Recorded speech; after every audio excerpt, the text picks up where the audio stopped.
Welcome back, America. Hugh Hewitt from Studio West, joined by Vic Matus, still inside the Beltway, the Washington Free Beacon's weekend editor and co-host of the Getting Hammered podcast. Happy New Year in advance, Vic Matus. How was your Christmas? Happy New Year, Hugh. Had a wonderful Christmas. The first part with my wife, Kate's family here, and then we went up to New Jersey, saw my father and my sister's family. I did not see any drones, but we were hanging out with my good friends Sue and Rich. They see them all the time, they say. They live near McGuire Air Force Base, so it's now become a common sighting, and let's hope that those are American drones, but nobody knows. Nobody knows. Did you think that the attention to the drones rather dramatically dropped after news began to happen? Yeah, these things happen, and people who are operating the drones, certainly they're not as excited to fly them out to check out the other drones and so the traffic, just both in terms of the chatter and in terms of I think what people have been seeing, seems to have dropped, but certainly around areas of security and that sort of interest. That's still very important for us to figure out because, my friends talk to people who they swear that they see the drones fly out towards the ocean from Point Pleasant. I don't know. I mean, this is just what they're saying. That's not good. So we need to figure out what's happening here. So, Vic, let's talk about some things we do know happened. Jimmy Carter died yesterday.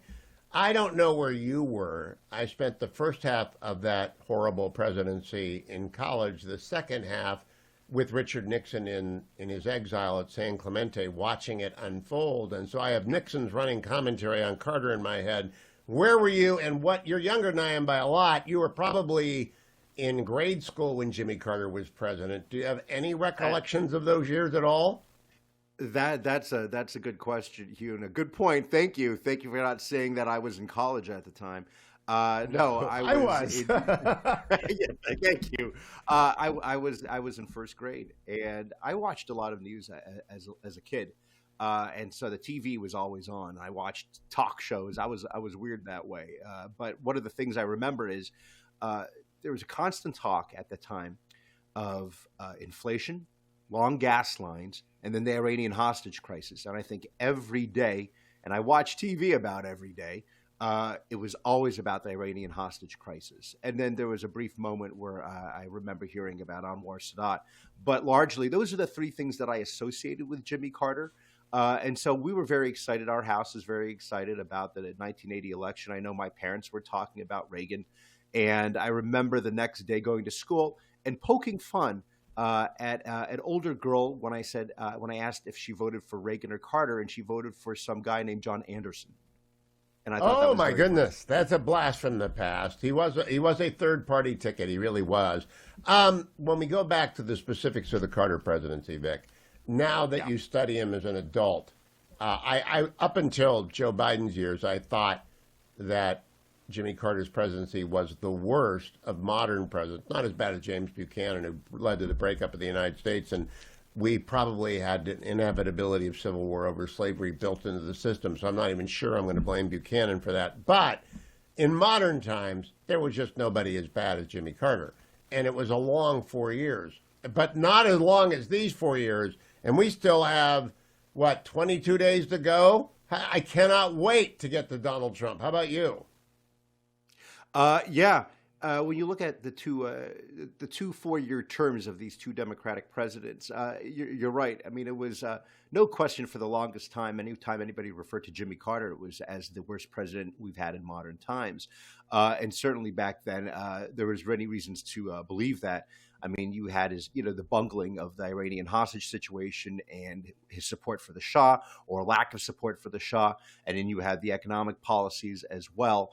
And of course, his dealing with the Soviets, which led to the invasion of the Soviet invasion of Afghanistan on his watch, and then some of the policies that he realized, as you know, were just too little, too late, like turning around the U.S. military, but was legitimate, as they call it, the crisis of confidence at the time.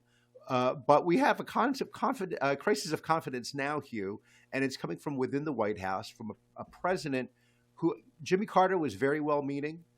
He was earnest. He was a good public servant.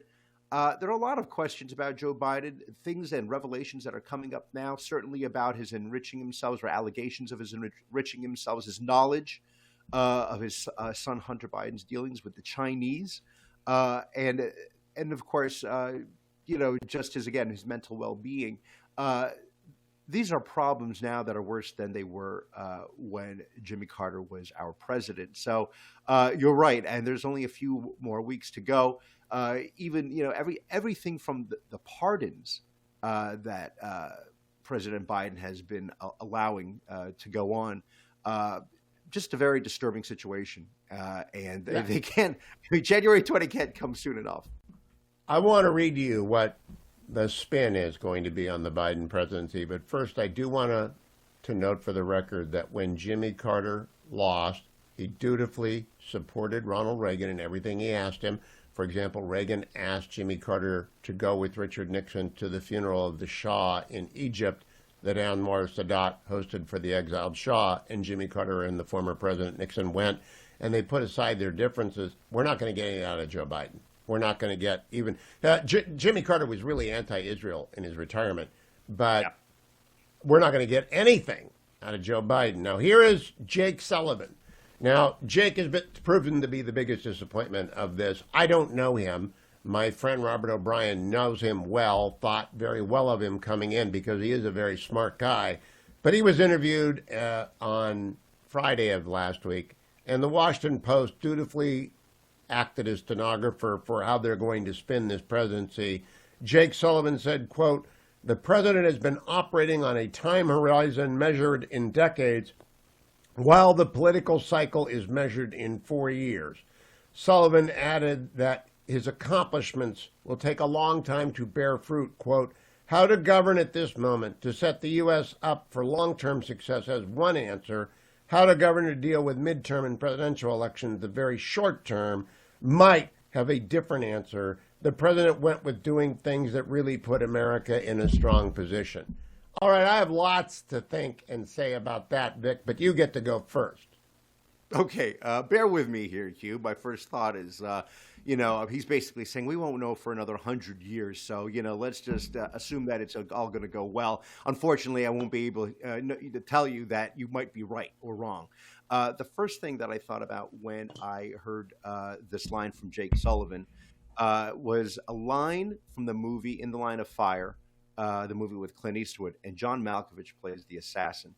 And he's in disguise, and he's with these fundraisers and bundlers, and he's trying to convince them that he's this businessman. So he's having what he thinks is a business conversation to wow them. And one of the things he says in this movie, he goes, "Well, we think in the next fiscal quarter, but the Japanese think in the next quarter century." And they're like, "Oh my gosh, that's so deep." And I think he's trying to pull a fast one on us like that. So no, I'm not buying it, is what I'm saying.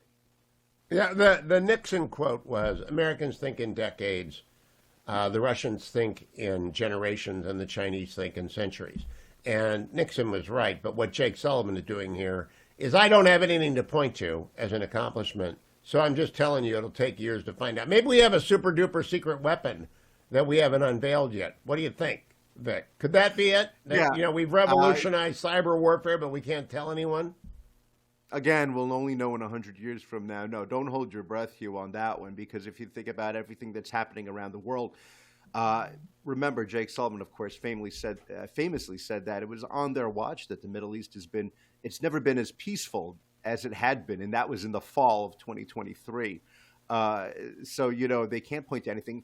They don't want to mention Afghanistan. They went out of their way. If you remember the administration, and certainly when Biden was still running for president, he was wary to mention the word Afghanistan. He even went so far as to say no Americans had died on his watch. I mean, it's delusional. So there's not much that they can point to. It's got to be all abstract. That's what they're working with over here. Yeah, you and Mary Catherine are always very diplomatic on getting hammered. But now the question is out in the open. How long has President Biden had mental impairment? Not a question of if, it's a question of when. Some people say it began in the spring of 2021. Others say it began in the basement campaign but was effectively hidden from view. Last question, what do you think, Vic Matus, about when the president ought really not to have been the president? Well, that's the thing. We only know what we know, Hugh, which is and props again to Annie Linsky and the reporters at the Wall Street Journal. Better late than never, reporting this story with the 50 people who wanted to go on and off the record, talking about the president's unwellness. And what we know now is it goes back to 2021. So that's the best that I can say, is that you can go back to 2021. He shouldn't have been president back then. The basement campaign, very curious. They like to blame it on COVID. President Trump was going out as much as he could as possible, but do you it's think? not good. Quick bonus. Do you think it's the greatest media scandal in history? Because I do.